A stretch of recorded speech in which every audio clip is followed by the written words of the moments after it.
We have Matt Struthers, the crop extension specialist with the government of Saskatchewan, here today to tell us about the crop report for the week. And so thank you so much for being with us today, Matt.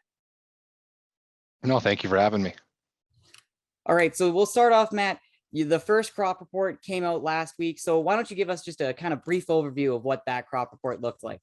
So the report last week, it was mostly just a highlight of how little progress had been made. Only about 1% of the crop had been seeded in the report last week, which was a surprise to a lot of people due to the fact that we're usually quite further along than that. But that was just due to some snow that we had gotten and some cool weather, and a lot of fields in the eastern half of the province just are too wet and still are too wet to be worked in. So most of the seeding has been done in the southwest and then also the west central region. Let's talk about this week's crop report and what's kind of been changed versus last week's crop report. Certainly.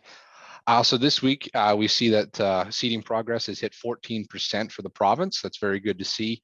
Like I said earlier, it's up from 1% last week and just behind our 5-year average of 23%. So we're still behind where we normally are, but again, that's just due to some of the delays that we've had. And the majority of the seeding is again in the west central and then southwest regions, and the western part of the east central, and then also the western part of the south east that have dried up a little bit faster. And so you're talking about it drying up.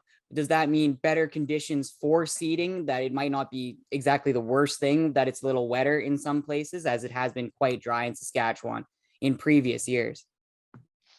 Yeah, and certainly so. Last year was very, very dry, so we need all the moisture that we can get. But early in the season, when your field's very saturated with moisture, it's quite hard to pull seeding equipment through it. It just makes a mess, and it's also very hard to maintain a consistent seeding depth when your soil is quite moist. So it's a little bit easier to work in when it's a little bit dried up. And then also there's a lot of areas, low-lying areas that are holding water. You can't seed through them, so you got to wait for that to dry up, and then you can get to it. And yeah, we're seeing, typically the southeast is right along, seeding with the southwest.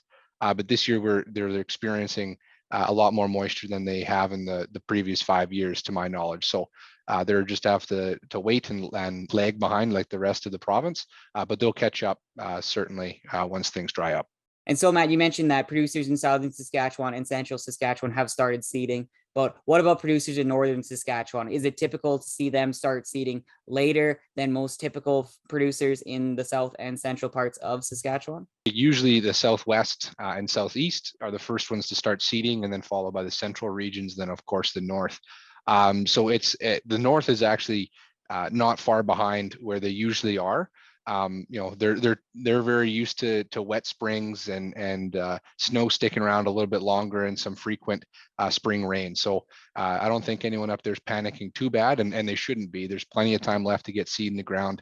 I know rain's forecasted for this upcoming week. Hopefully, a lot of areas don't get that rain, just so they can get seeding, and then hopefully the rain comes back once seeding's all done. But I'll still take the moisture now, since we know how dry things can get.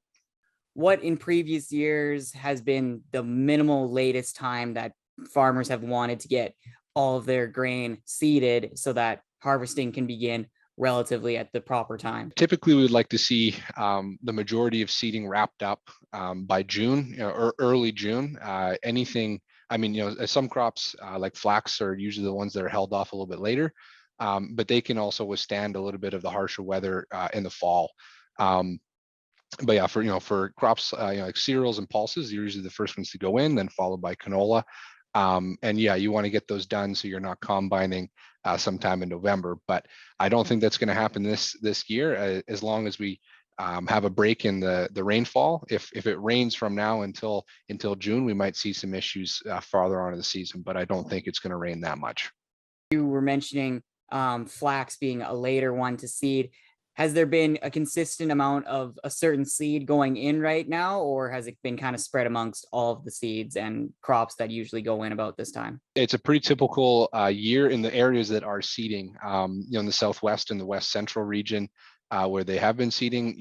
Cereals have been going in, pulses have been going in, and I have reports of a few farmers who have finished up those 2 crops, and so now they're moving into their canola acres. With that, this should be mentioned, canola is a crop that is seeded quite shallow, and in areas that are very, very dry, some producers need to wait or will opt to wait for a bit of moisture so that they're seeding into some moisture and not actual dust. Thank you so much for being with us today, Matt, and we will hopefully hear from you again next week for the next crop report. Sounds good. Thank you for having me.